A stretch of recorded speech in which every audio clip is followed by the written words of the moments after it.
नमो लोये सौहरिहन्ताणं नमो लोये सौहृदानं नमो लोये सौभागिर्यानं नमो लोये सौज्यायानं नमो लोये सौत्रिकावती सावनं ओंकारमिन्दु संयुक्त नित्यं जयन्ति योगिनः कामदं मोक्षदं चैव ओंकाराय नमो नमः मङ्गलं भगवान् मङ्गलं गौतमोऽग्नि मङ्गलं कुञ्कुण्डारि विजेन्द्रमोसुमङ्गलं नमः समयसाराय स्वानुभूत्या तथास्ति स्वभावाय भवाय सर्वः विभाव निराकार। स्वामी कार्तिकेय अनुप्रेक्षा।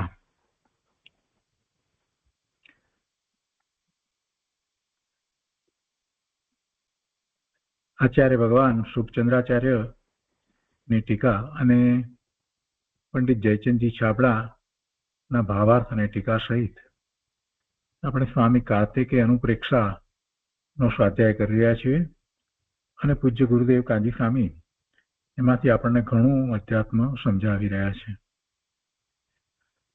લોક ભાવનાનું સ્વરૂપ ચાલે છે, એમાં ઘણી ગાથાઓ કરી છે અને હજી પણ કેટલીક ગાથાઓ આવશે. આચાર્ય ભગવાને લોક ભાવનાના સ્વરૂપમાં લોકનું સ્વરૂપ અને લોકમાં રહેલા 6 દ્રવ્યોનું સ્વરૂપ ખૂબ વિસ્તારપૂર્વક સમજાવ્યું. એમાં જીવ દ્રવ્યના સ્વરૂપને અનેક અપેક્ષાથી સમજાવવામાં આવ્યું છે. અત્યારે ગાથા 232 સુધી આપણે સ્વાધ્યાય કર્યો છે અને આજે આગળ સ્વાધ્યાય લઈએ તે પહેલા 232મી ગાથા ઉપર પૂજ્ય ગુરુદેવ કાંજી સ્વામીએ કેટલાક સૂક્ષ્મ ન્યાય સમજાવ્યા છે, તો એ આપણે ફરીથી લઈએ છીએ. મૂળ ગાથામાં તો એમ કહ્યું કે જીવ દ્રવ્ય છે તે પોતાના ચેતના સ્વરૂપમાં, ભાવમાં, પોતાના જ ક્ષેત્રમાં, પોતાના જ દ્રવ્યમાં તથા પોતાના પરિણમન રૂપ સમયમાં રહીને જ પોતાના પર્યાય સ્વરૂપ કાર્યને સાધે છે. એટલે એનો અર્થ એમ કર્યો કે પરમાર્થથી વિચારીએ તો પોતાના જ દ્રવ્ય, ક્ષેત્ર, કાળ, ભાવ સ્વરૂપ થતો થકો જીવ પર્યાય સ્વરૂપ કાર્ય રૂપે પરિણમે અને પરદ્રવ્ય, ક્ષેત્ર, કાળ, ભાવ છે તે તો નિમિત્ત માત્ર છે. પૂજ્ય ગુરુદેવ કાંજી સ્વામી એનો વિસ્તાર કર્યો અને એમાંનો જે આગળનો ભાગ જે છે તો આપણે બહુ સારી રીતે સમજ્યા. પછી બીજો પેરેગ્રાફ જે છે આગળ એ બહુ મહત્વનો છે, પણ અહીંયા પહેલેથી લઈએ છીએ. ગુરુદેવ કહે છે કે ઉપાદાનનું કાર્ય કહો કે નૈમિતિક કહો એ એક જ છે અને તે સ્વતંત્ર છે. ઉપાદાન, ઉપાદેય, ઉપાદેયને કાર્ય કહેવાય. ઉપાદાન જે છે તે કારણ છે, તો ઉપાદાનનું કાર્ય એટલે ઉપાદેય. અને સાથે જે નિમિત્ત છે, બીજું દ્રવ્ય જે છે જેની ઉપર નિમિત્તનો આરોપ આપવામાં આવ્યો છે, તો એને નિમિત્ત કહીએ ત્યારે જે કાર્ય થયું જેને આપણે ઉપાદેય કહીએ છીએ એને નૈમિતિક કહેવાય. એટલે ઉપાદેય અને નૈમિતિક એ બંને એક જ છે, એ કાર્ય છે. નિમિત્તની વાત બતાવી હોય કે તે વખતે શું નિમિત્ત હતું ત્યારે એને નૈમિતિક કહેવાય. એટલે આપણને ખ્યાલ આવે કે એ વખતે બીજું નિમિત્ત હતું. અને ફક્ત કારણ અને કાર્યની વાત કરવામાં આવે તો ઉપાદાન કારણ અને ઉપાદેય તે કાર્ય એમ. એટલે બંનેનો અર્થ એ જ છે. અને ગુરુદેવ કહે છે કે તે સ્વતંત્ર છે. નૈમિતિક કયું? તેમાં નિમિત્તની અપેક્ષા આવે છે, એટલે કે નિમિત્ત હોય છે ખરું, પણ છતાં એ નિમિત્તને લીધે એ નૈમિતિક નવી પર્યાય કાર્ય એ થયું છે એમ નથી. માટીમાંથી ઘડો થતો હોય ત્યારે કુંભારને આપણે નિમિત્ત કહીએ તો કુંભાર ભલે નિમિત્ત હો, પણ તે કુંભાર ઘડાનો કરતા નથી. ઘડાનો કરતા તો એનું ઉપાદાન કારણ એટલે માટી જ છે. ઘડો તો પોતાના જ દ્રવ્ય, ક્ષેત્ર, કાળ, ભાવ સ્વરૂપ થઈને જ થયો છે. તેમાં પર દ્રવ્ય, પર ક્ષેત્ર, પર કાળ અને પર ભાવ જે છે એ તો નિમિત્ત માત્ર છે. એટલે કુંભારનું દ્રવ્ય, કુંભારનું ક્ષેત્ર, કુંભારનો કાળ, કુંભારનો ભાવ એ બધું નિમિત્ત માત્ર છે. કાર્ય ક્યાં થયું? માટીને વિશે થયું. અને એનું ઉપાદાન કારણ માટી છે. અને જે નવી પર્યાય થઈ એ વખતે કુંભાર નિમિત્ત છે, તો એ પર્યાય જે ઉપાદેય છે એને આપણે નૈમિતિક પણ કહીએ છીએ. પણ એથી કરી અને જે નિમિત્ત એવો કુંભાર, એના કોઈ ગુણો આ ઘડામાં વ્યાપતા નથી. એ કાર્યમાં તો માટીના જ ગુણ વ્યાપે છે. કાર્ય તો એક જ થયું છે, તેમાં નિમિત્તથી પણ થયું અને ઉપાદાનથી પણ થયું, એમ બે પ્રકાર નથી. કેટલાકને ખબર નથી એટલે એમ પણ કહે છે કે કાર્ય નિમિત્તથી પણ થયું, ઉપાદાનથી થયું. એમ વસ્તુનું સ્વરૂપ નથી. કેટલાક એમ માને કે બે હોય તો જ કામ થાય, નિમિત્ત વિના કામ ન થાય, તો એમ પણ નથી. બીજા કોઈ પણ દ્રવ્ય ઉપર નિમિત્તનો આરોપ અપાય છે. જે અનુકૂળ છે એને આરોપ અપાય, પણ જે અનુકૂળ ન હોય તો એને આરોપ પણ ન અપાય. જે કાર્ય થતું હોય એ વખતે ત્યાં જે અનુકૂળ બીજું દ્રવ્ય છે એની ઉપર આરોપ અપાય છે કે આ નિમિત્ત. જેમ કે ઘડો થાય ત્યારે આપણે નિમિત્તનો આરોપ આપવો હોય તો ઘડો જે કુંભાર બનાવે છે આપણે કહીએ છીએ તો કુંભારને નિમિત્ત કહીએ, પેલો ચાકડો છે એને નિમિત્ત કહીએ, લાકડી છે એને નિમિત્ત કહીએ. પણ એમાં આપણે પછી કે કુંભારનું ઘર છે એને નિમિત્ત ના કહીએ, કે ત્યાં બીજો માણસ ઘડો લેવા માટે ઉભો રહ્યો છે, ઘડા કેવા છે જોવા માટે ઉભો રહ્યો છે, તો એને આપણે નિમિત્ત નથી કહેતા. ઘડો બને એમાં એને નિમિત્ત નથી કહેતા. એટલે કોને નિમિત્ત કહેવું એ જ્યારે કાર્ય થાય ત્યારે ખબર પડે. અને એ વખતે ધારો કે કુંભાર માટી લઈ અને ત્યાં એના ઉપર ચાકડા ઉપર મૂકી અને કંઈક કામથી ઉભો થઈ ગયો, ચાલ્યો ગયો, અને એ જગ્યાએ એના પુત્રએ આવી અને કુંભાર એને ઘડો બનાવ્યો. તો ઘડો બન્યા પછી આપણે કહેવું હોય તો નિમિત્ત એમ કહીએ કે કુંભારનો પુત્ર નિમિત્ત છે, કુંભાર નિમિત્ત નથી. અને એક કરતા વધુ નિમિત્ત હોય એ બધા જુદા જુદા દ્રવ્ય જે છે એને આપણે નિમિત્ત કહીએ. તો પહેલેથી નિમિત્ત શું હોય એ પણ કહી શકાતું નથી. કાર્ય થાય પછીથી નિમિત્ત શું છે એ કહી શકાય છે. એટલે આ બધી વસ્તુને જ્યારે સમજીએ છીએ તો આપણને વાત સ્પષ્ટ થઈ જાય છે કે એમાં નિમિત્તથી કાર્ય થાય છે અને ઉપાદાનથી કાર્ય થાય છે, એમ બે વસ્તુ નથી. કાર્ય ઉપાદાનથી થાય છે અને એ વખતે થયા પછી ખબર પડે આપણને કે એ વખતે શું નિમિત્ત હતું. અને નિમિત્તનું જ્ઞાન કરાવવું છે તો જે કાર્ય થયું છે એને આપણે નૈમિતિક કહીએ. એટલે ખ્યાલ આવે કે આમાં કાંઈક નિમિત્ત હતું. અહીંયા આગળ કહે છે કે સ્વ દ્રવ્ય ક્ષેત્ર કાળ ભાવમાં પરના દ્રવ્ય ક્ષેત્ર કાળ ભાવની નાસ્તી છે. સ્વદ્રવ્ય ક્ષેત્ર કાળ ભાવમાં પરના દ્રવ્ય ક્ષેત્ર કાળ ભાવ તો નથી. કેવળ જ્ઞાન તે જીવના પોતાના દ્રવ્ય ક્ષેત્ર કાળ ભાવથી જ થાય છે, પરના દ્રવ્ય ક્ષેત્ર કાળ ભાવથી થતું નથી. બીજું દ્રવ્ય જે છે એનાથી કંઈ કેવળ જ્ઞાન થતું નથી. જ્યારે કેવળ જ્ઞાન થાય ત્યારે દ્રવ્ય પણ પોતે જ, ક્ષેત્ર પણ પોતાનું, કાળ પણ એ જે સમય જ્યારે થવાનો છે તે જ, અને ભાવ પણ પોતાનો છે. હવે એમાં આપણે એમ કહીએ કે એ વખતે શરીરનું બંધારણ વજ્ર ઋષભ નારાજ સહનન છે તો બરાબર છે, પણ કઈ એનાથી એના કારણે કેવળ જ્ઞાન થતું નથી. વજ્ર ઋષભ નારાજ ને કારણે કેવળ જ્ઞાન થતું નથી. જો વજ્ર ઋષભ નારાજ સહનનને કારણે કેવળ જ્ઞાન થતું હોય એમ જો લઈએ તો તીર્થંકર ભગવાનને તો એ જન્મથી જ હોય છે. એવું જન્મથી કાંઈ કેવળ જ્ઞાન હોતું નથી. એટલે દરેક વસ્તુને જ્યાં જેમ છે તેમ સમજવી. પણ કેવળ જ્ઞાન થાય છે તો એ રીતે બીજી બધી વસ્તુ જે છે એવા જ નિમિત્તો હોય છે, એટલું જ. આગળ ગુરુદેવ સમજાવે છે કે 12મા પંચમ કાળ છે તથા વજ્ર ઋષભ નારાજ સહનનનો અભાવ છે તથા ભરત ક્ષેત્રમાં અત્યારે અવતાર થયો છે, અત્યારે જન્મ થયો છે, માટે કેવળ જ્ઞાન અટક્યું છે, એમ આપણે જો કહીએ તો એ વાત બરાબર નથી. પંચમ કાળ છે માટે કેવળ જ્ઞાન નથી થતું ના. પછી પેલું વજ્ર ઋષભ નારાજ સહનન નથી માટે કેવળ જ્ઞાન નથી થતું ના. ભરત ક્ષેત્રમાં અત્યારે જન્મ્યા છીએ માટે આ કાળમાં કેવળ જ્ઞાન આપણને નથી થતું એમ ના. એમ કેવળ જ્ઞાન અટક્યું છે એમ નથી. પણ જીવની પોતાની પર્યાયના કારણે જ કેવળ જ્ઞાન અટક્યું છે. કોઈએ કેવળ જ્ઞાન અટકાવ્યું છે એમ નથી. અને પોતાની પર્યાયના કારણે કેવળ જ્ઞાન અટક્યું છે તો 12મા પછી એવા જ નિમિત્ત હોય, 12મા એવા જ નિમિત્ત હોય. એટલે એમાં પંચમ કાળ હોય, વજ્રસુદ નારાજ સહન નથી વગેરે બધું હોય. પણ અટક્યું છે શાનાથી? તો કે છે કે જીવની પોતાની પર્યાયના કારણે જ કેવળ જ્ઞાન અટક્યું છે, એટલે કે કેવળ જ્ઞાન થતું નથી. અરે કેવળ જ્ઞાનાવરણીય કર્મ જે છે એનો ઉદય છે માટે કેવળ જ્ઞાન અટક્યું છે એમ કેવું એ પણ બરાબર નથી.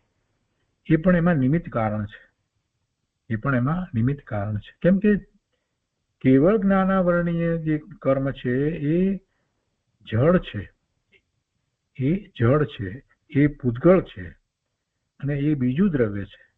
અને જીવ છે તે ચેતન છે. તો જે જળ છે એ ચેતનના પરિણામને બગાડે, અટકાવે, ન થવા દે કે કરે એમાંનું કાંઈ થતું નથી. એ એના પરિણામ એને વિશે જ રહ્યા. એના પરિણામ દ્રવ્ય જે છે, બીજું દ્રવ્ય છે, એના પરિણામ એ દ્રવ્યને વિશે જ હોય. એનું દ્રવ્ય, એનું ક્ષેત્ર, એનો કાળ, એનો ભાવ એને વિશે જ રહે. એટલે એ કંઈ અહીંયા પહોંચે અને જીવની અંદર કાંઈ ફેરફાર કરે એવું વસ્તુ સ્વરૂપ નથી. આ દ્રવ્યની સ્વતંત્રતા છે અને આવી દ્રવ્યની સ્વતંત્રતા ગુરુદેવ આપણને સમજાવી રહ્યા છે. આગળ કહે છે કે બહારની સામગ્રીની કચાશથી કાર્ય અટક્યું છે એમ નથી, પણ અંતરની કચાશે કેવળ જ્ઞાન અટક્યું છે. આખી વાતનો સાર આ છે. આગળ કહે છે કે જુઓ, પર્યાય અપેક્ષાએ તો પહેલા સમયના દ્રવ્ય, ક્ષેત્ર, કાળ, ભાવ એ ચારેય બીજા સમયે પલટી જાય છે. આ વાત હવે આપણે ફરીથી સમજવાની છે. દ્રવ્ય, ક્ષેત્ર, કાળ અને ભાવ જે પહેલા સમયના છે, તો આપણે તો એ વાત પહેલા સમજ્યા છીએ કે એ કારણ છે અને પછી જે થાય છે, પછીનું જે દ્રવ્ય, બીજી પર્યાય સહિતનું જે દ્રવ્ય છે એને આપણે કાર્ય કહીએ છીએ. પૂર્વ પર્યાય સહિતનું દ્રવ્ય એને કારણ કહ્યું અને એના પછીની પર્યાય સહિતનું જે દ્રવ્ય છે એ કાર્ય છે. તો જે પહેલા સમયે દ્રવ્ય, ક્ષેત્ર અને કાળ, ભાવ છે, તો બીજા સમયે આપણને એમ લાગે કે દ્રવ્ય તો એને એ જ રહે છે, માત્ર પર્યાય બદલે છે. તો ગુરુદેવ એ વાત સમજાવે છે કે એમાં કાળ, ક્ષેત્ર બધું બદલે છે. દ્રવ્ય, ક્ષેત્ર, કાળ અને ભાવ ચારેય બીજા સમયે બદલી જાય છે. અને આમાં આપણને મુખ્ય વાંધો જો કોઈ પડતો હોય તો આપણી સમજમાં એવો વાંધો પડે કે દ્રવ્ય પણ બદલાઈ જાય. દ્રવ્ય તો તમે એમ કહો છો ને કે એક સરખું જ રહે છે, એક સરખું ધ્રુવ રહે છે, એમાં અનંત ગુણમાંથી એક પણ ગુણ આગો પાછો થતો નથી, વધતો નથી, ઘટતો નથી. ત્રિકાળ દ્રવ્ય જે છે એ તો ધ્રુવ કહેવાય છે. અને પાછા હવે બીજા સમયે એ ચારે ચાર બદલી જાય, દ્રવ્ય, ક્ષેત્ર, કાળ અને ભાવ. એ કેવી રીતે બને? એટલું સમજાય કે ક્ષેત્ર બદલે, કાળ પણ બીજો હોય એટલે બદલાયો હોય, ભાવ બદલાયો હોય, પણ દ્રવ્ય પણ બદલી જાય. આ વાત આપણને કદાચ ગળે ન ઉતરતી હોય તો એ વાત અતિ સૂક્ષ્મ વાત છે અને એને એ રીતે ગુરુદેવે સમજાવી છે. શું કહે છે ગુરુદેવ? કે પહેલા સમયના દ્રવ્ય, ક્ષેત્ર, કાળ અને ભાવ એ ચારેય બીજા સમયે પલટી જાય છે. સદસ્યતાની અપેક્ષાએ દ્રવ્યને ધ્રુવ કહેવાય છે. સદસ્યતા શબ્દને જરાક ન ખબર હોય, ન સમજ્યા હોય તો સમજી લો. સદસ્યતા એટલે એક સરખાપણું જે છે એ અપેક્ષાથી એને ધ્રુવ કહેવાય છે. એટલે સદસ્યતા, દ્રવ્ય દ્રવ્ય દ્રવ્ય દ્રવ્ય તરીકે દ્રવ્ય જ છે એટલે સદસ્યતા. જ્યારે કોઈ આંબા વાળ્યું લઈએ તો બધા આંબા આંબા આંબા તો બધા એક સરખા છે, તો એ સદસ્યતા થઈ. તો સદસ્યતાની અપેક્ષાએ દ્રવ્યને ધ્રુવ કહેવાય છે. પણ પહેલા સમયનું દ્રવ્ય બીજા સમયે પર્યાય અપેક્ષાએ પલટી ગયું છે. કેમ કે બીજા સમયનું દ્રવ્ય જે છે એ બીજા સમયની પર્યાય સાથે રહેલું દ્રવ્ય છે, એટલે એ પણ ખરેખર તો બદલી ગયેલું છે. બીજા સમયે એ દ્રવ્ય જે છે એ બીજી પર્યાય સહિત છે, એટલે એ પર્યાયની અપેક્ષા એ પલટી ગયું છે. અને ઉદાહરણ આપીને ગુરુદેવ સમજાવે છે ઘંટીના બે પડમાંથી ઉપરનું પડ ફરે છે અને નીચેનું પડ જે છે તો સ્થિર રહે છે. ઉપરનું પડ ફેરવવામાં આવે છે, આપણે ફેરવીએ તો ઉપરનું પડ જે છે એ ફેરવીએ છીએ, નીચેનું પડ તો કાંઈ ફરતું નથી, એ તો સ્થિર રહે છે. તો એવી રીતે એક પડ સ્થિર રહે, એક પડખું સ્થિર રહે અને બીજું પડ એટલે બીજું પડખું બદલે, ઘંટીમાં જેમ થાય છે એવી રીતે એમ વસ્તુની અંદર બે પડખા જુદા જુદા નથી. શું કહે છે ગુરુદેવ કે તેમ કાંઈ વસ્તુની અંદર, વસ્તુમાં જુદા જુદા બે પડખા નથી કે એક પડખું ધ્રુવ રહે અને બીજું પડખું પલટે. આ ઘંટી જેવું નથી. ઘંટીના બે પડ તો તદ્દન જુદા છે, તદ્દન ભિન્ન ભિન્ન ચીજ છે. ઉપરનું પડ ફેરવીએ છીએ ફરે છે, નીચેનું પડ એમનેમ રહે છે. તેમ કઈ વસ્તુમાં બંને પડખા જુદા જુદા તદ્દન ભિન્ન હોય અને પછી એમાં એક વસ્તુની અંદર એક ધ્રુવતા રહેલી હોય, એ બદલે જ નહીં ક્યારેય, અને બીજું પર્યાય જ માત્ર પલટે, એમ નથી. પર્યાય અપેક્ષાએ જ્યારે વિચાર કરીએ છીએ તો એ દ્રવ્ય જે છે એ દ્રવ્ય પણ બીજા સમયની પર્યાય સહિતનું દ્રવ્ય છે, એટલે એ પણ બદલાઈ ગયું છે. તો ગુરુદેવ કહે છે કે તેમ કઈ વસ્તુમાં ધ્રુવતા અને ઉત્પાદ વ્યય સર્વથા ભિન્ન ભિન્ન નથી. ધ્રુવતા અને ઉત્પાદ વ્યય એ સર્વથા ભિન્ન ભિન્ન નથી. ઉત્પાદ વ્યય એટલે પર્યાય, ઉત્પાદ વ્યય તો પર્યાયના છે ને, એ પર્યાય અને પેલું ધ્રુવ એ બંને સર્વથા ભિન્ન ભિન્ન નથી. જેમ પેલું ઘંટીની અંદર જે બે પડ જે છે એ તદ્દન જુદા જુદા કયા, એવી રીતે આમ વસ્તુમાં ધ્રુવ જે રહે છે એ અને જે બદલે છે તે પર્યાય, એ બંને સર્વથા ભિન્ન ભિન્ન નથી. ધ્રુવ વસ્તુ પલટીને પર્યાય થાય છે, ધ્રુવ જુદું નથી. હવે ધ્રુવ વસ્તુ પલટી એટલે એનો અર્થ કે ધ્રુવ જે છે એ એની અંદર એના ગુણો જે છે એ બધા બદલાઈ જાય અથવા તો એ આખું દ્રવ્ય બદલાઈ જાય એવો કહેવાનો આશય નથી. પણ જે ધ્રુવ છે તે ધ્રુવ પણ રહે છે અને એમાં જયારે દ્રવ્ય ક્ષેત્ર કાળ ભાવથી જયારે વિચાર કરવામાં આવે છે તો બીજા સમયે એ દ્રવ્ય જે છે તે બીજી પર્યાય સહિતનું દ્રવ્ય છે, એટલે બીજું છે એમ કહેવાય છે. ધ્રુવ જુદું નથી રહેતું. પર્યાયના ઉત્પાદ વ્યયમાં વિસદસ્યતા છે. પેલા ધ્રુવ જે છે એની અંદર તો સદસ્યતા છે, ધ્રુવ ધ્રુવ ધ્રુવ ધ્રુવ એક સરખું છે. જ્યારે પર્યાયમાં તો ચોખ્ખે ચોખ્ખું આપણને ખ્યાલ આવે છે કે દરેક સમયની પર્યાય જુદી છે, એટલે બે પર્યાય સરખી નથી, એટલે વિસદસ્યતા છે, સદસ્યતા નથી. પર્યાયના ઉત્પાદ વ્યયમાં વિસદસ્યતા છે અને ધ્રુવમાં સદસ્યતા છે. ધ્રુવ ધ્રુવ ધ્રુવ એમ કાયમ રહી અને પર્યાયના ઉત્પાદ વ્યય થાય છે, એટલે પર્યાયની અંદર વિસદસ્યતા છે અને ધ્રુવમાં સદસ્યતા છે. તો સદસ્યતા છે છતાંય અહીંયા પલટવાની વાત કરી છે, તો કેવી રીતે એ ગુરુદેવ આપણને સમજાવે છે કે પર્યાયમાં એકનો ઉત્પાદ અને બીજાનો વ્યય એમ દ્વિરૂપતા છે, એટલે બેપણું છે. પહેલાની પર્યાય જે છે એનો વ્યય અને પછીના સમયની પર્યાય જે છે એનો ઉત્પાદ એક જ સમયમાં બંને થાય છે. તો એમ બેપણું છે, એમ દ્વિરૂપતા છે અને એવી રીતે છે એટલે એ બંને પર્યાયો તદ્દન જુદી, એટલે એ વિસદસ્યપણું છે, એ વિસદસ્યપણું છે. અને ધ્રુવ સ્વભાવ સામાન્ય સદસ્ય રૂપ છે. એના ગુણ વગેરે જે છે, જેટલા પ્રદેશ જે છે આમાંનું કાંઈ વસ્તુ બદલાતી નથી, એટલે એ સામાન્ય સદસ્ય રૂપ છે. બીજી રીતે સમજવું હોય તો એમ કહેવાય કે વિસદસ્યતા કઈ ને પર્યાયમાં, તો એ વિરુદ્ધ સ્વભાવ એટલે ઉત્પાદ અને વ્યય. પર્યાયમાં જે ઉત્પાદ અને વ્યય છે એ વિરુદ્ધ સ્વભાવ, અને અવિરુદ્ધ સ્વભાવ એટલે ધ્રુવ એમ પણ કહી શકાય. પણ મૂળ વાત ઉપર આવીએ તો કહે છે કે તેમાં પહેલા સમયનું જે દ્રવ્ય તે બીજા સમયે પલટી ગયું છે. એટલે જ્યારે વાત કરી કે બીજા સમયે અને પહેલા સમયે શું છે, તો કે પહેલા સમયે જે દ્રવ્ય ક્ષેત્ર કાળ અને ભાવ છે એ ચારે ચાર બીજા સમયે બદલી ગયા છે. તો બીજા સમયના દ્રવ્ય, ક્ષેત્ર, કાળ અને ભાવ એ ચારે ચાર ખરેખર તો બદલ્યા છે.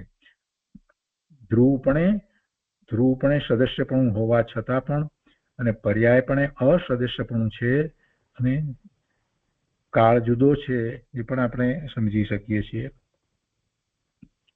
અને ક્ષેત્ર પણ જુદું એ રીતે કહેવાય છે. તો દ્રવ્ય પોતાના સ્વભાવથી જ પૂર્વ પર્યાયમાંથી ઉત્તર પર્યાય રૂપે પરિણમે છે. આ દ્રવ્યનો સ્વભાવ છે. તો દ્રવ્ય પોતાના સ્વભાવથી જ પૂર્વ પર્યાયમાંથી ઉત્તર પર્યાય રૂપે પરિણમે છે. દ્રવ્યનો પરિણમવું એવો સ્વભાવ છે. કેમ સ્વભાવ છે? દ્રવ્યમાં દ્રવ્યત્વ નામનો ગુણ છે, એટલે બધા જ દ્રવ્યો 6 પ્રકારના દ્રવ્યો પરિણમે છે. અને પરિણમનને પહેલા સમજાવ્યું કે એક સમયની પર્યાય સહિતનું જે દ્રવ્ય છે એ બદલી અને બીજા સમયે જે દ્રવ્ય જે છે તો એ બીજા સમયની પર્યાય સહિતનું દ્રવ્ય જે એને કાર્ય કહીએ છીએ. પહેલા સમયની પર્યાય સહિતનું દ્રવ્ય એ કારણ છે. તો કારણ અને કાર્ય, તો એક જે બીજા સમયનું જે દ્રવ્ય જે છે જે કાર્ય કહેવામાં આવ્યું એ જ એના પછી ત્રીજા સમયના દ્રવ્ય અને પર્યાય માટે, ત્રીજા સમયની પર્યાય સહિતના દ્રવ્ય માટે એ પેલું કારણ થાય છે. એટલે દરેક સમયે જે દ્રવ્ય અને એક પર્યાય છે એ કારણ પણ છે અને કાર્ય પણ છે. આ વાત આપણે 230 ની અંદર પહેલા બહુ સારી રીતે સમજ્યા છીએ. હવે અહીંયા જે પલટી જાય છે એમાં ગુરુદેવે એક વાત મૂકી કે દ્રવ્ય, ક્ષેત્ર, કાળ, ભાવ નું પલટવું, એમાં ચારેયનું પલટવું થાય છે એ વાત મૂકી. તો એ વાતને આપણે વધારામાં સારી રીતે સમજી રહ્યા છીએ. શું કહે છે ગુરુદેવ? અહીંયા કહે છે કે દ્રવ્ય પોતાના સ્વભાવથી જ પૂર્વ પર્યાયમાંથી ઉત્તર પર્યાય રૂપે પરિણમે છે. એ એનો સ્વભાવ, કોઈ એને પરિણામ આવતું નથી. બીજું દ્રવ્ય આવીને એનું કંઈ કરે છે એમ નથી. એમ અનાદિ અનંત પોતાના દ્રવ્ય, ક્ષેત્ર, કાળ, ભાવમાં વર્તતો થકો નવા નવા કાર્યને કરે છે. આવું ચાલી રહ્યું છે અનાદિ અનંતથી. પણ રહે છે પોતાના જ દ્રવ્ય, ક્ષેત્ર, કાળમાં. પણ એ પોતાના દ્રવ્ય, ક્ષેત્ર, કાળ અને ભાવમાં રહે છે અને બદલ્યા કરે છે. તો પહેલા સમય પછી બીજા સમયે એ દ્રવ્ય, ક્ષેત્ર, કાળ, ભાવ જે છે એ જુદા છે. ત્રીજા સમયે દ્રવ્ય, ક્ષેત્ર, કાળ, ભાવ છે એ એનાથી જુદા. ચોથા સમયે દ્રવ્ય, ક્ષેત્ર, કાળ, ભાવ છે એનાથી જુદા. એ ચારે ચાર પલટે છે. છતાં આપણે જે બદલે છે એને પર્યાય કહીએ છીએ, એના ઉપવાદ રહે છે. અને જે ધ્રુવ રહે છે જે સામાન્ય, તો એ સામાન્ય ધ્રુવપણે રહે છે અને બદલે છે. તે વાતને આપણે એમાંથી પકડવાની, એમાં કઈ ફેર નથી. પણ છતાંય જયારે જુદું પાડીએ કે દ્રવ્ય, ક્ષેત્ર, કાળ અને ભાવ, તો એમાં એમ કહેવાય કે પહેલા સમયે જે દ્રવ્ય, ક્ષેત્ર, કાળ, ભાવ હતા એ પલટી અને બીજા સમયે દ્રવ્ય, ક્ષેત્ર, કાળ, ભાવ બીજા છે. એમ દરેક સમયે બદલે છે. પણ છતાંય ધ્રુવપણે સદસ્યપણું રહ્યું છે. ધ્રુવ. ગુરુદેવ કહે છે કે આમાં વસ્તુની સ્વતંત્રતાનો ઢંઢેરો છે. આખા લોકના બધા પદાર્થોનું આવું સ્વરૂપ છે. અહીંયા કહે છે કે ઉપાદાન પણ છે અને નિમિત્ત પણ છે. એમ બંનેની ભિન્ન ભિન્ન અસ્તિ છે.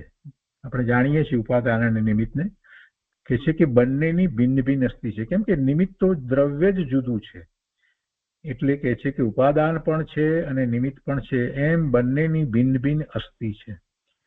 નિમિત્તને લીધે ઉપાદાનનું કાર્ય થયું એમ વસ્તુનું સ્વરૂપ નથી. નિમિત્ત જુદું દ્રવ્ય છે. જો નિમિત્તને લીધે ઉપાદાનનું કાર્ય થયું એમ હોય તો બે વસ્તુનું અસ્તિત્વ જ ભિન્ન ભિન્ન ન રહ્યું. હવે આ બીજી આગળ નવી વાત ચાલુ થાય છે. આખી વાતને સમજીએ કે બીજું દ્રવ્ય જે છે એ બીજા દ્રવ્યને કારણે અહીંયા પરિણામ નથી થતા. એ વાતને વધારે સારી રીતે સમજાવે છે કે નિમિત્તને લીધે ઉપાદાનમાં કાર્ય થાય છે એ માન્યતા બધાની જ છે. જગત આખામાં બધા જ જીવોની એવી માન્યતા છે. બહુ જ ઓછા જીવો, એમ કહીએ કે કરોડોમાં એક જીવ, એક પણ નહીં તો અબજોમાં એક જીવ જ એવું કે બે જીવ જ એવું માને સ્વતંત્રપણે કે ના આ નિમિત્તને લીધે કાર્ય નથી જ થતું, એવું માનવા વાળા તો બહુ જ ઓછા. જૈન મતની અંદર પણ બહુ જ ઓછા ને આ વાતની સમજ છે. નિમિત્તથી કાર્ય થાય એવું માનવા વાળા ખૂબ જ લોકો છે. ગુરુદેવ અહીંયા કહે છે કે ઉપાદાન પણ છે, નિમિત્ત પણ છે, એમ બંનેની ભિન્ન ભિન્ન અસ્થિ છે, બંનેનું હોવાપણું જુદું જુદું છે. નિમિત્તને લીધે ઉપાદાનનું કાર્ય થયું એમ હોય તો બે વસ્તુનું અસ્તિત્વ જ ભિન્ન ભિન્ન ન રહ્યું. વિકાર પણ પોતાના જ દ્રવ્ય ક્ષેત્ર કાળ ભાવના કારણે છે. એમાંય બીજું દ્રવ્ય આવીને વિકાર કરાવે છે એવું વસ્તુનું સ્વરૂપ નથી. કોઈ આવીને મને વિકાર કરાવે એમ નથી. અને વિકાર રહિત સિદ્ધ દશા થાય તે પણ પોતાના જ દ્રવ્ય ક્ષેત્ર કાળ ભાવથી પરિણમે છે. એમાંય કોઈ સિદ્ધ દશા કરાવતું નથી. બીજું દ્રવ્ય, બીજો જીવ મારામાંથી વિકાર કાઢી અને મારી શુદ્ધ દશા કરાવે એવું વસ્તુ સ્વરૂપ નથી. સંસાર દશામાં કે સિદ્ધ દશામાં જીવ પોતાના જ દ્રવ્ય ક્ષેત્ર કાળ ભાવ રૂપે વર્તે છે. પરના દ્રવ્ય ક્ષેત્ર કાળ ભાવમાં વર્તતો નથી. બીજા દ્રવ્યના ક્ષેત્ર કાળ ભાવ બધું એનું જુદું અને મારું જુદું. ઔદૈક આદિ પાંચે ભાવો છે તે જીવ તત્વના ભાવો છે. ઔદૈક, ઔપશમિક, ક્ષયોપશમિક, ક્ષાયિક અને પારિણામિક એ પાંચ ભાવ છે. તો એ પાંચ ભાવ જે છે એ જીવ તત્વના ભાવો છે. તે પોતાના જ કારણે છે. એ ભાવો બીજાને કારણે નથી. અને એ ભાવોને બીજું દ્રવ્ય કે બીજો જીવ ગમે તે કોઈ પણ લઈએ, એ કોઈ બીજું આવી અને એને બદલે એમ વસ્તુનું સ્વરૂપ નથી. બીજી ચીજ છે ભલે હો, પણ તેના કારણે આ ભાવ થાય, બદલાઈ જાય એમ વસ્તુનું સ્વરૂપ નથી. તેના કારણે કાર્ય થાય એમ નથી. ઔદૈક ભાવે આપણે પરિણમી રહ્યા છીએ અત્યારે, અને ઉપશમ ભાવે થઈએ તો એમ નથી કે સામે ગુરુ હતા અને ગુરુએ એવો ઉપદેશ આપ્યો માટે આપણે ઉપશમ ભાવે થયા, એમ નથી. એને નિમિત્ત કહેવાય ગુરુનો ઉપદેશ, પણ કાર્ય જે થાય છે એ તો પોતાના કારણે થાય છે. એમાં કાર્ય થયું તે વખતે નિમિત્ત તરીકે ગુરુનો ઉપદેશ કહેવાય, પણ ગુરુના ઉપદેશ વખતે તો બીજા ઘણા લોકો હતા, પણ બીજા બધાને ઉપશમ ભાવ ન થયો અને મને જ ઉપશમ ભાવ થયો. એનો અર્થ જ એ છે કે કાર્ય મારું છે, બીજાનું નથી. એટલે પરને કારણે કાર્ય થતું નથી, બીજાને કારણે કાર્ય થતું નથી. પણ કાર્ય થાય ત્યારે એ વખતે જ્યારે આપણે વિચાર કરીએ કે આવું કાર્ય થયું તો કઈ નિમિત્ત હતું, તો શું નિમિત્ત હતું? તો એ કાર્ય થયા પછી ખબર પડે આપણને કે આ તો ગુરુની વાણી હતી, એને કારણે મને જ્ઞાન થયું, તો એ નિમિત્ત કારણ કહેવાય. અને જ્ઞાન મને થયું તો મારો જ્ઞાન સ્વભાવ છે માટે થયું. ગુરુદેવ આગળ સમજાવે છે કે હો દિગંબર સંતોનું કોઈ પણ વચન લ્યો તો તેમાં સ્વતંત્રતાનો જ ઢંઢેરો છે, સ્વતંત્રતાની જ વાત છે. અને આ સ્વતંત્રતા દ્રવ્યની પોતાની જીવ દ્રવ્યની સ્વતંત્રતા મુખ્યપણે બે રીતે આપણે સમજવાની. એક તો અસ્તિત્વ અપેક્ષાએ સ્વતંત્રતા સમજવાની કે હું જીવ દ્રવ્ય, મારું અસ્તિત્વ મારા કારણે છે, બીજાના કારણે મારું અસ્તિત્વ ટકી રહ્યું છે, જળવાઈ રહ્યું છે એમ નથી. અને એટલે જ મારું અસ્તિત્વ ત્રિકાળ છે, એનો નાશ કોઈ કરી શકતું નથી. કેમ કે મારું અસ્તિત્વ જે છે તે અનાદિનું છે, એની કોઈ આદિ નથી, ઉત્પન્ન નવું થયું નથી. એ અસ્તિત્વ જે છે તે મારા કારણે જ છે. એમ દરેક દ્રવ્યનું અસ્તિત્વ એના કારણે જ છે, કોઈને કારણે નથી. એટલે અસ્તિત્વ સંબંધીની સ્વતંત્રતા સૌથી પહેલા વિચારવાની, પછી પરિણમન સંબંધીની સ્વતંત્રતા વિચારવાની કે પરિણમન જે થાય છે એ પણ દરેક દ્રવ્યમાં રહેલા એના ગુણને કારણે થાય છે. દ્રવ્યત્વ નામનો ગુણ 6 પ્રકારના દ્રવ્યોમાં છે, માટે દ્રવ્ય છે એટલે પરિણમન થાય છે. અને પરિણમન થાય છે એટલે પહેલા સમયે જે અવસ્થા હતી, જે દશા હતી અથવા તો જે સ્થિતિ હતી, તો એ બદલાઈ અને બીજા સમયે નવી અવસ્થા થઈ. તો આ નવી અવસ્થા થઈ એ કદાચ આપણને એવી ને એવી દેખાય, છતાંય એ અવસ્થા બદલાઈ છે, એ નવી થઈ છે. દરેક સમયની એવી અવસ્થાઓ લઈએ તો એમ થાય કે એ અવસ્થાઓ થાય છે તો કોણ કરે છે? બીજું દ્રવ્ય કરતું નથી. આ મૂળ વાતને પકડી રાખવાની છે. કોઈ દ્રવ્ય કરતું નથી. મારા પરિણામ દરેક સમયે સમયે પલટે છે, તો પછી એનું કારણ શું? તો એવો પ્રશ્ન થાય તો એમાં કારણ શું? તો કે અત્યારે વર્તમાન પરિણામ જે છે, વર્તમાન અવસ્થા જે છે અને દ્રવ્ય એ કારણ છે. આ દ્રવ્ય વર્તમાન પર્યાય સહિત છે, એ કારણ છે. હવે પછીની પર્યાય દ્રવ્યની જે થાય એને માટે વર્તમાનમાં દ્રવ્ય અને વર્તમાન પર્યાય જે છે એ કારણ છે હવે પછીની દ્રવ્યની પર્યાય થવા માટે. એટલે બીજા સમયે જે દ્રવ્ય અને પર્યાય થઈ એ એનું કાર્ય થયું.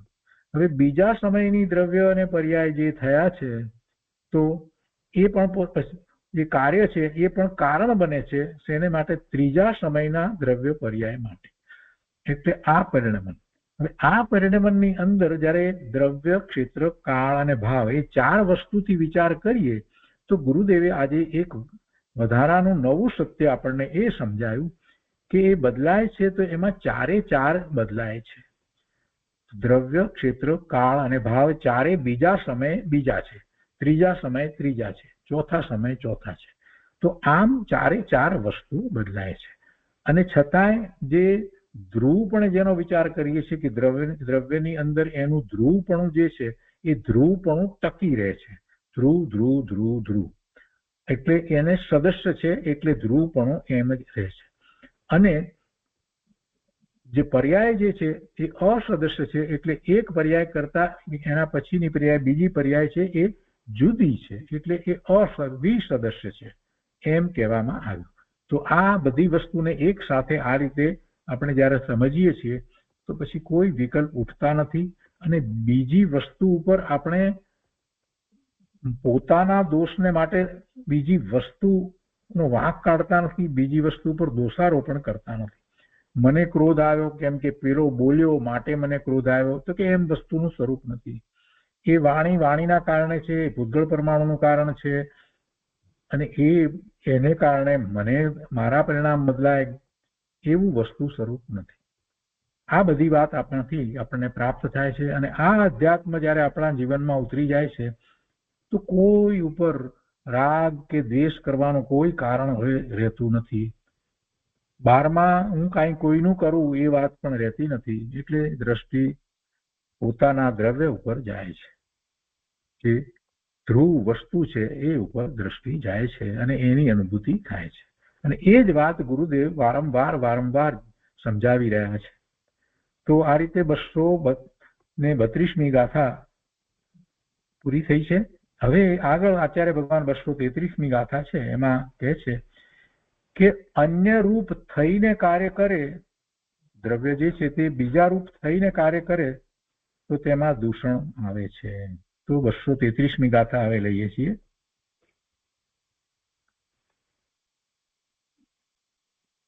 સંસ્કૃતમાં 233મી ગાથા આ રીતે છે. સ્વ સ્વરૂપસ્થ જીવ અન્ય સ્વરૂપે ગચ્છેત યદિ અન્યોન્ય મેલનાત એક સ્વરૂપમ ભવેત સર્વમ. શું દોષ આવે એ સમજાવે છે. એટલે કે જો જીવ પોતાના સ્વરૂપમાં રહીને પણ પર સ્વરૂપમાં જાય તો પરસ્પર મળવાથી બધાય દ્રવ્યો એક રૂપ બની જાય. એ મહાન દોષ આવે. આ મહાન દોષ છે. ઘણા તો ખ્યાલ નહીં આવે કે આ શું દોષ કહેવાય. અરે ભાઈ, આ દ્રવ્ય જે છે એ પોતે પોતાનું સ્વરૂપ રાખી અને પાછો બીજાના સ્વરૂપમાં જાય, પર સ્વરૂપમાં જાય, એની જોડે ભળે તો પછી પોતાનું સ્વરૂપ ક્યાં રહ્યું? પોતાનું સ્વરૂપ તો રહ્યું જ નહીં, ભેગો થઈ ગયો પેલાની સાથે. તો અને એમ થયો તો પછી વસ્તુનો તો નાશ થયો ને. આ મોટો દોષ છે. બે જીવ જો ભેગા થઈ જાય તો શું થાય? બે માંથી એક થઈ જાય, અને એમ જીવો ભેગા થતા જાય તો અનંત જીવ છે અનંતપણે રહી શકે જ નહીં. બે પૂતગળ પરમાણુ જે છે એ પૂતગળ પરમાણુ ભેગા થઈ જાય તો શું થાય? એટલા પૂતગળ પરમાણુ જ રહે ને ઘટી જાય, ઘટતા ઘટતા બધાનો નાશ થઈ જાય. પૂતગળ પરમાણુ પણ પરમાણુ તરીકે રહે છે, એ કઈ બે ભેગા નથી થઈ જતા. સ્કંદની અંદર બંને પોતે પોતાનું અસ્તિત્વ ટકાવીને રહે છે. એવી જ રીતે જીવ પણ બધા સાથે રહ્યા હોય. નિરોધના જીવ જેને પોતાનું શરીર પણ નથી, પોતાનું કહેવાય એવું શરીર પણ નથી, તે છતાંય દરેક જીવ પોતે સ્વતંત્ર જ રહ્યો છે, કોઈ કોઈની અંદર ભળી જતો નથી. આ બધી વાતને આપણે શાંતિથી સમજવાની છે. અહીંયા કહે છે કે જો જીવ પોતાના સ્વરૂપમાં રહીને પણ પર સ્વરૂપમાં જાય તો પરસ્પર મળવાથી બધાય દ્રવ્યો એકરૂપ થઈ જાય, બધા જીવો, અને એ માન દોષ આવે. પરંતુ એમ એક રૂપ કદી પણ થતો નથી, એ પ્રગટ છે. એટલે કે શરીર સાથે રહ્યો હોવા છતાં પણ શરીર રૂપ જીવ થતો નથી, અને શરીર છે એ જીવ રૂપ થતું નથી, એ ચેતન થતું નથી. અને એની ઉપર પૂજ્ય ગુરુદેવે જે વિસ્તાર કર્યો છે તે લઈએ. 233મી ગાથાનો વિસ્તાર કરતા ગુરુદેવ કહે છે કે જીવ પોતાના સ્વરૂપમાં રહીને પણ જો પરના સ્વરૂપે થઈ જાય તો બે દ્રવ્યો એક થઈ જાય. જીવ અને શરીર બે દ્રવ્ય જુદા છે ને, તો જીવ અને શરીર એ બંને ભિન્ન ભિન્ન વસ્તુ છે, તેનો એકબીજામાં અભાવ છે. કોઈ કોઈની અંદર નથી એટલે અભાવ કહેવાય, તેનો એકબીજામાં અભાવ છે. તેથી ખરેખર જીવ અને શરીર એકબીજાને અડતા જ નથી, એકબીજાને અડતા જ નથી, આમ અથવા તો સ્પર્શતા જ નથી. આમ ગુરુદેવ કહે છે, એનો અર્થ એ છે કે એકબીજામાં અભાવ છે. દરેક દ્રવ્ય પોતપોતાના દ્રવ્ય ક્ષેત્ર કાળ ભાવમાં વર્તી રહ્યા છે. આનું ક્ષેત્ર પણ જુદું, એનો કાળ જુદો અને ભાવ પણ જુદો. એમ દરેક દ્રવ્ય પોતપોતાના દ્રવ્ય ક્ષેત્ર કાળ ભાવમાં વર્તી રહ્યા છે. કદી કોઈ પદાર્થ બીજા પદાર્થ સાથે એકમેક થતો નથી. આ મહા સિદ્ધાંત છે. જૈન દર્શનનો મોટામાં મોટો સિદ્ધાંત આ જ છે. એના ઉપરથી જીવ ચિંતન કરે તો બધી વાત એને પ્રાપ્ત થઈ જાય એવી વાત છે. ગુરુદેવ કહે છે કે કોઈ કહે કે આત્મા પરનો કરતા નથી. જો હવે પ્રેક્ટિકલ વાત ગુરુદેવે કેટલીક સમજાવી છે. આ શાસ્ત્રનો અભ્યાસ કરે અને એમાંથી નાની નાની વાતો જે છે એને કંઈક યાદ રહી ગઈ હોય, અને પછી એને એમ હોય કે મને તો બધું સમજાયું છે, આવડે છે, એટલે પછી એ બોલ્યા કરે. અને બોલ્યા કરે એટલું જ નહીં, પણ એ નિશ્ચય આભાસી થઈ જાય. હવે એ નિશ્ચય આભાસી થઈ જાય એ તો વાત બરાબર ના કહેવાય ને. નિશ્ચય અને વ્યવહાર બંનેથી વસ્તુ સ્વરૂપને જેમ કહ્યું હોય, જે અપેક્ષાથી એ રીતે એને લેવું જોઈએ, ને એને બદલે એકાંતે વસ્તુને પકડીને નિશ્ચય આભાસી થઈ જાય. અને આવું આ ગુરુદેવના પ્રવચનો જે થોડા થોડા સાંભળે છે અથવા તો કંઈક થોડું ઘણું વાંચન કરે છે, અમે તો કે ભાઈ ગુરુદેવને માનીએ છીએ, અમે તો સોનગઢને માનીએ છીએ, એમ કહેવા વાળા છે ને, એ બધા આ જ રીતે વાતો કરે છે. એટલે ગુરુદેવે અહીંયા સમજાવ્યું છે. શું કહે છે ગુરુદેવ? ઘણીવાર વાત કરે છે ને કે ભાઈ આ ઉપવાસ વગેરે જે કરે છે તો આત્મા ઉપવાસ કરી શકતો નથી, તો એની વાતને લઈને બેસી જાય કે આત્માને ક્યાં ઉપવાસ છે, આત્મા ક્યાં ખાય છે, આત્માનું કામ આત્મામાં થાય, એમાં બહારમાં કંઈક ખાવું પીવું વાત એ બધું જે થતું હોય થાય, એ તો શરીરનું છે, એને અમારે કાંઈ સંબંધ નથી. આવી વાત જે કરે છે ને એને અહીંયા ગુરુદેવે સમજાવ્યું છે કે ભાઈ તું જરાક પૂરેપૂરું સમજ. તો હવે લઈએ આપણે ગુરુદેવ શું સમજાવે છે, શા માટે સમજાવે છે. કોઈ કહે કે આત્મા પરનો કરતા નથી, બરાબર છે, અને ઉપવાસના શુભ રાગથી ધર્મ થતો નથી, બરાબર છે. પછી આગળ કહે કે માટે ભૂખ લાગે તો ખાઈ દેવું. આ વાત ક્યાંથી આવી પાછી? ઉપવાસના શુભ રાગથી ધર્મ થતો નથી, તેનાથી બરાબર છે પુણ્ય બંધ પડે, ત્યાં સુધી તો બરાબર. અને પછી એના ઉપરથી એ એમ કે છે કે આત્માને ક્યાં ખાવું પીવું છે, આત્મા ક્યાં પરનું કઈ કરે છે, ભૂખ લાગે તો ખાઈ લેવું. આ વાત પાછી ક્યાંથી લાગે? ગુરુદેવ એને કહે છે કે ભાઈ તો તને વસ્તુનું ભાન નથી. આત્મા પરના ગ્રહણ ત્યાગ કરી શકતો નથી તો પછી ભૂખ લાગે ત્યારે ખાઈ લેવું એ વાત તું ક્યાંથી લાવ્યો? ભૂખ લાગે ત્યારે ખાઈ લેવું એ વાત તું ક્યાંથી લાવ્યો? આત્મા ગ્રહણ ત્યાગ કરતો નથી તો પછી ભૂખ લાગે તો ખાઈ લેવું એમ જ્ઞાની કહેતા નથી. જ્ઞાની કોઈએ એવી વાત નથી કરી કે ભૂખ લાગે તો ખાઈ લેવું, એનાથી કાંઈ વાંધો નહીં, એવું જ્ઞાની કોઈ કહેતા નથી.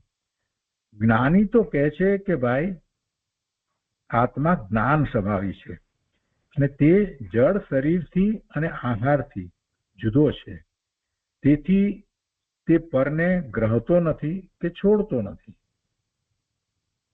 તો પછી ખાઈ લેવું એ વાત તું ક્યાંથી લાવ્યો ભાઈ? તું ખાઈ શકતો જ નથી તો પછી ખાઈ લેવાની વાત ક્યાંથી આવે? ત્યારે ખાવું છે ત્યારે પછી તું એમ કે છે કે તારી મતિ કલ્પનાએ સ્વચ્છંદે તું વસ્તુના અર્થ કરે, એમાં તો મિથ્યાત્વનું પોષણ થાય. ગૃહિત મિથ્યાત્વને કારણે અનંતાનુબંધીના બંધ પડે. એટલે એવા ઊંધા વિચાર ન કરવા. જીવ પરના કાર્ય કરે તો જીવ પર વસ્તુ સાથે એકમેક થઈ જાય, એ મોટો દોષ આવી પડે. આત્મા અને જળ વસ્તુ ભિન્ન ભિન્ન છે, શરીર જુદું છે, બીજી બધી વસ્તુ પણ આત્માથી જુદી છે અને બંને પોતપોતાના જ દ્રવ્ય, ક્ષેત્ર, કાળ અને ભાવમાં વર્તે છે.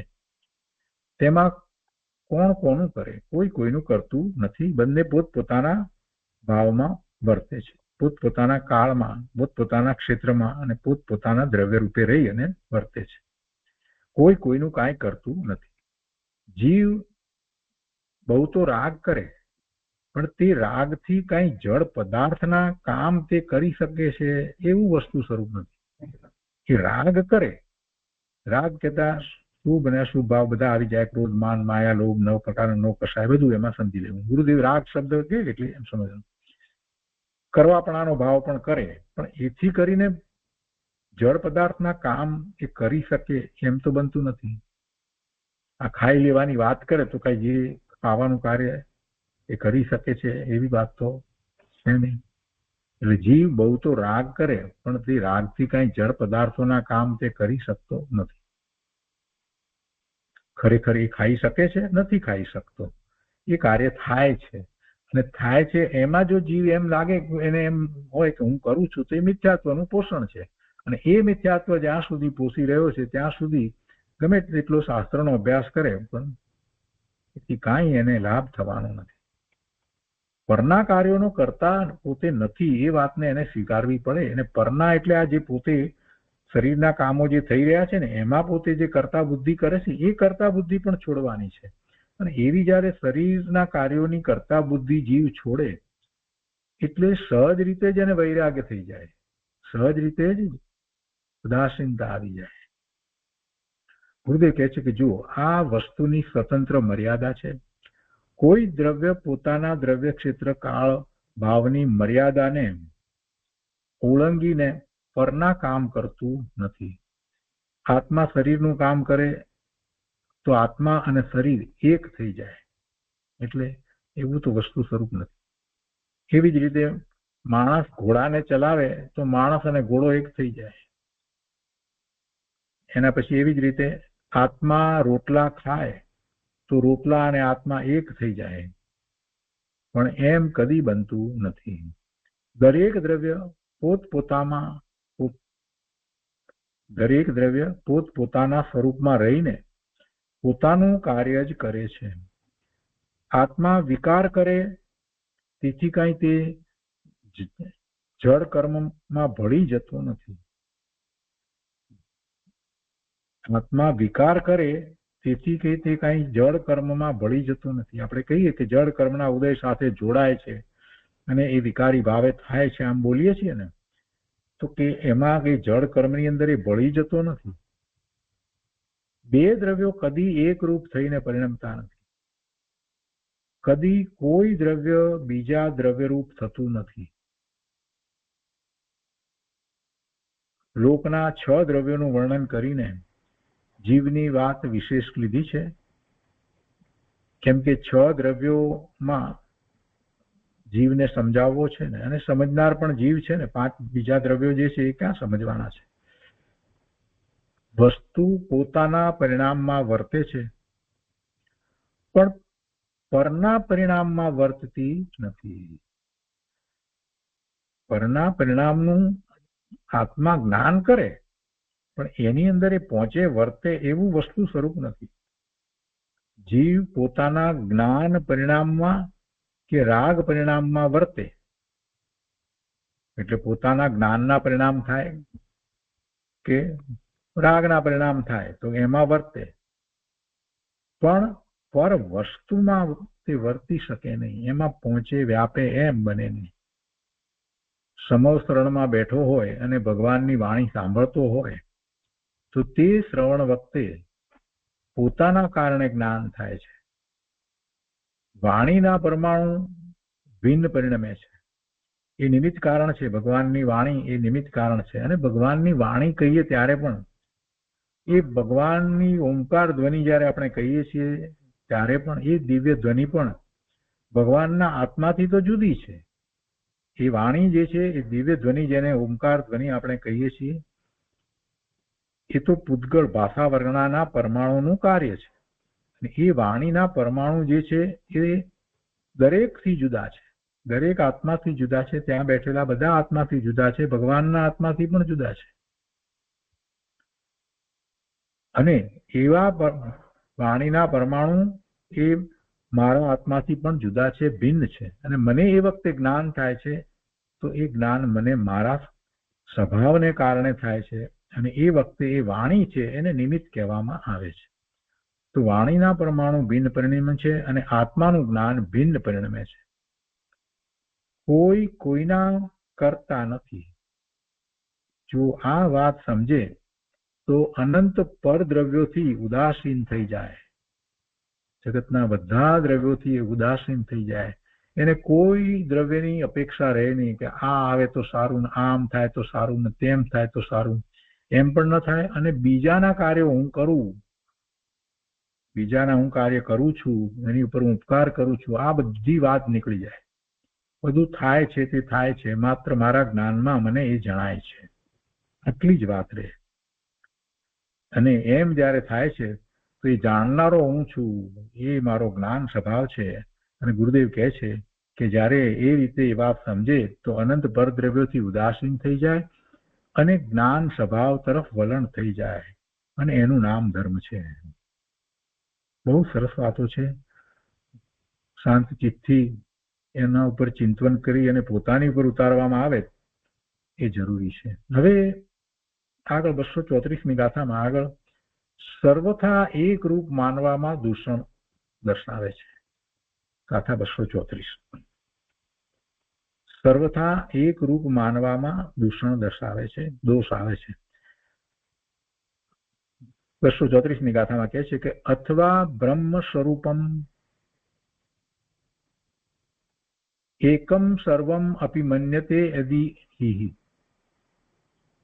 અથવા બ્રહ્મ સ્વરૂપમ એકમ સર્વમ અપી મન્યતે યદિ હિ. ચાંડાલ બ્રાહ્મણાના તત્ ન વિશેષ ભવેત ક અપી. એનો અર્થ છે કે જો સર્વથા એક જ વસ્તુ માની બધું બ્રહ્મનું સ્વરૂપ માનીએ તો બ્રાહ્મણ અને ચાંડાલનો કાંઈ પણ ભેદ રહેતો નથી. જો આ તો ઉદાહરણ તરીકે લીધું છે, કેમ કે આ જે વાત કરવામાં આવી છે એમાં વેદાંતનો જે મત છે ને, બધું બ્રહ્મ સ્વરૂપ, બધું બ્રહ્મ સ્વરૂપ, એક રૂપ જ છે, બધું એક જ છે, બધું એવી જે વાત માનવામાં આવી છે તો એનું ખંડન કર્યું છે, એનું નિરાકરણ કર્યું છે. ભાવાર્થમાં એને સામાન્ય ઉદાહરણ દ્વારા સમજાવ્યું છે. કહે છે કે સર્વ જગતને એક બ્રહ્મ સ્વરૂપ માનીએ, આખું જગત એક બ્રહ્મ સ્વરૂપ જ છે, આવી માન્યતા છે. એવું નથી. 6 પ્રકારના દ્રવ્ય છે અને 6 પ્રકારના દ્રવ્યો પણ સંખ્યાએ પણ વિચાર કરીએ અનંત જીવો છે, અનંત આનંદ પૂતગળ પરમાણુ છે, એક ધર્માસ્તિકાય, એક અધર્માસ્તિકાય, એક આકાશ અને અસંખ્ય કારણો, એમ સંખ્યા અપેક્ષાએ છે. બધા જુદા જુદા જ છે અને બધા લોકાકાશની અંદર રહ્યા છે અને અલોકાકાશમાં તો માત્ર આકાશ જ રહ્યું છે. આવું આખું વસ્તુ સ્વરૂપ છે. અને દરેક પરમાણુ પણ પોતે જુદો છે, પોતાનું પરિણમન કરે છે. દરેક જીવ પોતે જુદો છે, પોતાનું પરિણમન કરે છે. આ બધી વાતને જો જુદી જુદી ન રાખીએ અને બસ લઈ લઈએ કે બસ જગત આખું એક બ્રહ્મ સ્વરૂપ છે, બસ બ્રહ્મ સ્વરૂપ છે, જે વાત આવે એમાં બધું બ્રહ્મ સ્વરૂપ છે, બ્રહ્મ સ્વરૂપ છે, આમ ગોટા વાળવાથી કાંઈ ધર્મ થતો નથી. અને એ વાત ગુરુદેવ સમજાવી રહ્યા છે અહીંયા આપણને વધારે સારી રીતે એમાં સમજાવશે. અત્યારે આચાર્ય ભગવાને જે વાત લીધી અને પંડિતજી ભાવાર્થમાં એમ કહે છે કે સર્વ જગતને એક બ્રહ્મ સ્વરૂપ માનીએ તો નાના રૂપ એટલે ભિન્ન ભિન્ન રૂપ ઠરતા નથી, બધું જુદું જુદું રહેતું જ નથી. વળી અવિદ્યાથી નાના રૂપ દેખાય છે એમ માનીએ, અવિદ્યા એટલે આ અજ્ઞાન છે, આ વિદ્યા છે, અવિદ્યાથી આ બધું જુદું જુદું દેખાય છે. ખરેખર તો બધું બ્રહ્મ સ્વરૂપ જ છે, બધું છે બ્રહ્મ સ્વરૂપ, પણ અવિદ્યાથી બધું જુદું જુદું દેખાય છે એમ માનીએ તો કે છે કે એ અવિદ્યા કોનાથી ઉત્પન્ન થઈ એ કહો, એવી અવિદ્યા કેવી રીતે થઈ? અને જો એ અવિદ્યા પણ બ્રહ્મથી થઈ એમ કહો તો એ અવિદ્યા ને બ્રહ્મ એ બે તો જુદા થયા ને. અવિદ્યા જો એ અવિદ્યા શેનાથી ઉત્પન્ન થઈ? જો એ અવિદ્યા બ્રહ્મથી થઈ એમ કહો તો તે બ્રહ્મથી ભિન્ન છે કે અભિન્ન છે? અવિદ્યા એ બ્રહ્મથી જુદી છે કે જુદી નથી? અથવા તો એ અવિદ્યા જે છે તે હોવાપણે સતરૂપ છે કે અસતરૂપ છે? અથવા તે એક રૂપ છે કે અનેક રૂપ છે? તો એ પ્રમાણે વિચાર કરતા એમાંનું કાંઈ ઠરતું નથી. માટે વસ્તુનું સ્વરૂપ આ એક બ્રહ્મરૂપ છે એ માન્યતા ખોટી છે, એમ હોય જ નહીં. માટે વસ્તુનું સ્વરૂપ અનેકાંત જ સિદ્ધ થાય છે અને એ જ સત્યાર્થ છે. અને એની ઉપર પૂજ્ય ગુરુદેવે જે વિસ્તાર કર્યો છે તે આપણે લઈએ.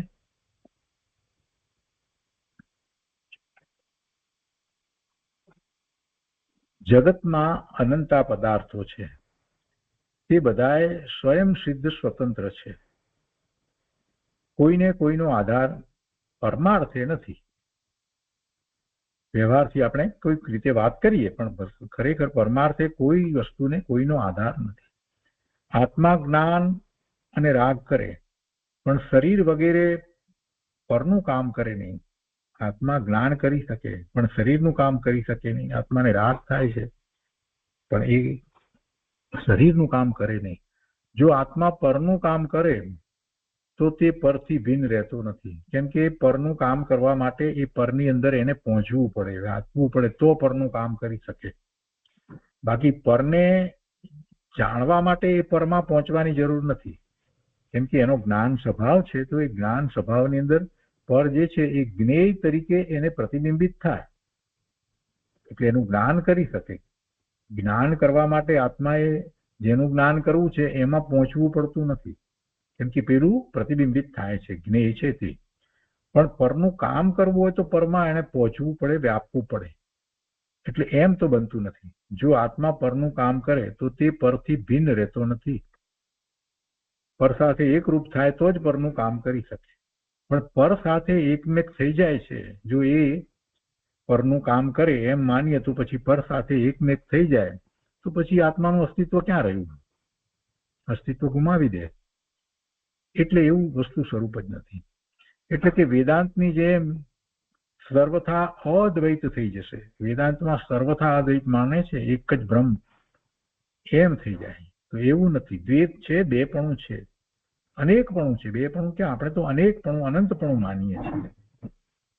એટલે જો પરની સાથે એકમેક થઈ જાય એટલે કે વેદાંતની જેમ સર્વથા હંમેશા માટે અદ્વૈત થઈ જશે તો પછી મોટો દોષ આવશે.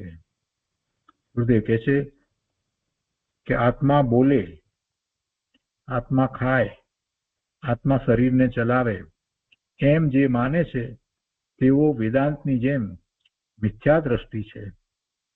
વેદાંત બધું થઈને એક અદ્વૈત બ્રહ્મ માને છે અને તેને પણ આત્મા જે છે એ અને બીજા દ્રવ્યો બધા આત્માઓ બધું થઈ અને વેદાંત જે છે એને અદ્વૈત માને છે. એટલે કે વેદાંત બધું થઈને એક અદ્વૈત બ્રહ્મ માને છે અને તેણે પણ આત્માને અને પરને એકમેક માન્યા. એવી જો માન્યતા કરે પેલો કે શરીર ખાય, શરીર બોલે જે છે તો એમાં એ આત્મા કરે છે એમ લે. તો કે આત્મા બોલે, આત્મા ખાય અને આત્મા શરીરને ચલાવે એમ જે માને તો એ વેદાંત જેવી માન્યતા થઈ જાય. આત્મા ખાતો નથી, આત્મા પીતો નથી, આત્મા કાંઈ કરતો નથી, અને એમાં એ એમ લાવે કે શરીરને ચલાવે ને આત્મા ખાય ને પીએ ને તો પછી શું થયું? બધું એક રૂપ. તો કે છે કે એ બધી વેદાંત જેવી માન્યતા થઈ જાય. અદ્વૈત બ્રહ્મ વેદાંત માને છે એમ થઈ જાય. અને તેણે આત્માને પરથી જુદો માન્યો નહીં, પર સાથે એક રૂપ માન્યો. અને પર સાથે એક રૂપ માને તેથી તે પણ વેદાંતિ જેવો જ થયો. એટલે મિથ્યાત્વ છે. જીવ રાગ કરે પણ પરના કામ ન કરે. દરેક દ્રવ્ય ભિન્ન ભિન્ન છે, જુદું જુદું છે. પદાર્થનું અસ્તિત્વ પોતાથી છે, પદાર્થ સ્વથી છે અને પદાર્થ પરપણે નથી, એવું અનેકાંત સ્વરૂપ છે. જો બધું થઈને એક જ અદ્વૈત હોય, હવે એ લોકો જે માને છે ને, આમ પાછા વેદાંતની અંદર ક્ષત્રિય ને બ્રાહ્મણ ને વૈશ્ય ને ચંડાળ ને એવા 4 વેદ ને આ બધું તો ત્યાં એ લોકો માનતા હતા ને, એ લોકોની વાત છે ને આખી બધી વાત. તો એમને જ સમજાવે છે કે જો બધું થઈને એક બ્રહ્મ માનો છો ને તમે, અદ્વૈત બ્રહ્મ, જો બધું થઈને એક જ અદ્વૈત બ્રહ્મ એમ માનતા હો તો પછી બ્રાહ્મણ અને ચાંડાળ વગેરે કાંઈ ભેદ રહેતો નથી. એ ભેદ પણ ના રહે. આ બ્રાહ્મણ છે, ના ચાંડાળ છે, ના વૈશ્ય છે, ના શુદ્ર છે, આ બધું જે કહીએ છીએ ને તો એ પણ રહે નહીં. અરે આ સ્ત્રી છે ને આ પુરુષ છે એવો ભેદ પણ રહેતો નથી. અદ્વૈત બ્રહ્મમાં તો કોઈ પછી ભેદ જ નથી. એવો અદ્વૈત બ્રહ્મની અંદર તો ભેદ હોય નહીં ને. અને એ ભેદો તો પ્રત્યક્ષ તો દેખાય છે આપણને. તો માટે દરેકનો આત્મા ભિન્ન ભિન્ન જુદો જુદો છે, શરીરો પણ ભિન્ન ભિન્ન છે. એમ વસ્તુનું સ્વરૂપ અનેકાંત સ્વરૂપ છે, અનેક રૂપ સ્વરૂપ છે, અનેક વસ્તુ છે. એક જ જગ્યાએ એક જ ક્ષેત્રમાં હોય એટલે કાંઈ એક થઈ ગયા છે એમ વસ્તુનું સ્વરૂપ નથી. ભાવાર્થની વાતને સમજાવે છે કે સર્વ જગતને એક બ્રહ્મ સ્વરૂપ માનીએ તો નાના રૂપ એટલે ભિન્ન ભિન્ન રૂપ રહેતા નથી, ભિન્ન ભિન્ન રૂપ ઠરતા નથી. વળી એ વાતને અવિદ્યાથી એમ કે નાના રૂપ દેખાય છે એમ માનીએ તો એ અવિદ્યા કોનાથી ઉત્પન્ન થઈ તે કહો. જો બ્રહ્મથી થઈ એમ કહો તો તે બ્રહ્મથી ભિન્ન છે કે અભિન્ન છે, અથવા સતરૂપ છે કે અસતરૂપ છે, અથવા તે એક રૂપ છે કે અનેક રૂપ છે. એ પ્રમાણે વિચાર કરતા એમાંનું કાંઈ ઠરતું નથી. માટે વસ્તુનું સ્વરૂપ અનેકાંત જ સિદ્ધ થાય છે અને એ જ સત્યાર્થ છે. બધા તત્વો, ગુરુદેવ વાતને ભાવાર્થને વધારે સમજાવે છે કે બધા તત્વો ભિન્ન ભિન્ન છે એમ કહે અને વળી એક તત્વ બીજા તત્વને કરે એમ માને. બધા તત્વો ભિન્ન ભિન્ન છે એમ કહે અને વળી એક તત્વ બીજા તત્વને કરે. આપણે કહીએ ને કે જીવ બધું કરે, તો તેણે ખરેખર તત્વને ભિન્ન ભિન્ન નથી માન્યા, પણ વેદાંતની જેમ બધાને એકમેક માન્યા છે.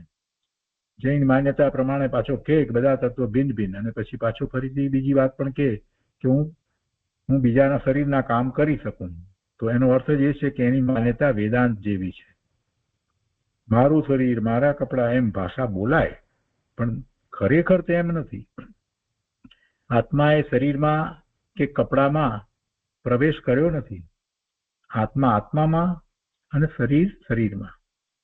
રાજાનો આત્મા જુદો અને પ્રજાનો આત્મા જુદો. ભગવાન થયા તેમનો આત્મા જુદો અને આ આત્મા જુદો. એમ દરેક તત્વ જુદું જુદું છે. બે તત્વો કદી એકમેક થતા નથી. જો અદ્વૈત બ્રહ્મ હોય તો ભૂલ કેમ થાય? પરલક્ષ વગર એકલામાં ભૂલ ન હોય. જો ભિન્ન ભિન્ન તત્વોને માન્યા વગર સ્વભાવ તરફ વળે નહીં અને સ્વભાવ તરફ વળ્યા વગર વિતરાગતા થાય નહીં. આ મોટી વાત છે. કોઈ કહે કે ભલે બધા થઈને એક માને, પણ પ્રયોજન તો વિતરાગ ભાવ કરવાનું છે ને. કેટલાક લોકો પાછું પેલી અદ્વૈત બ્રહ્મની વાત, વેદાંતની વાતને પાછી સાથે રાખી અને આવી માન્યતા કરે કે ભલે બધા થઈને એક માને, પણ પ્રયોજન તો વિતરાગ ભાવ કરવાનું છે ને. તો એમાં વિતરાગ ભાવ થશે? ગુરુદેવ કહે છે કે પણ ભાઈ, પર સાથે એકતા માની તેને પરનું અભિમાન ટળશે નહીં અને તે સ્વભાવ તરફ વળશે નહીં. પરથી જુદાપણું જાણ્યા વગર, માન્યા વગર પર લક્ષ છોડી અને સ્વભાવ તરફ કેમ વળે? નહીં વળે. અને સ્વભાવ તરફ વળ્યા વગર વિતરાગતા થાય નહીં. પરનું આત્મા કરે એમ માનતા વેદાંત જેવું મિથ્યાત્વ થઈ જાય છે. આત્મા ભાષા બોલે તો આત્મા ભાષાથી જુદો ન રહી શકે, એટલે આત્મા જડ થઈ જાય. જુદા તત્વો હોય તો પરનું શું કરે? બધું થઈને એક જ તત્વ છે, પણ અજ્ઞાનથી જુદા ભાસે છે એમ જે વેદાંતમાં માને છે. તો કે છે કે એમ કોઈ કહે તો તેને પૂછીએ છીએ કે તે અજ્ઞાન ક્યાંથી આવ્યું? એકલા બ્રહ્મમાં અજ્ઞાન હોય નહીં, અને અજ્ઞાન છે તો એમ કહે તો એ બે વસ્તુ તો સિદ્ધ થઈ ગઈ. તે જ પ્રમાણે જૈન મતમાં પણ કોઈ કહે કે આત્મા અને પર વસ્તુ જુદી છે, પણ વ્યવહારે આત્મા પરનું કરે છે, આવી વાત પણ કેટલાક કરે છે ને.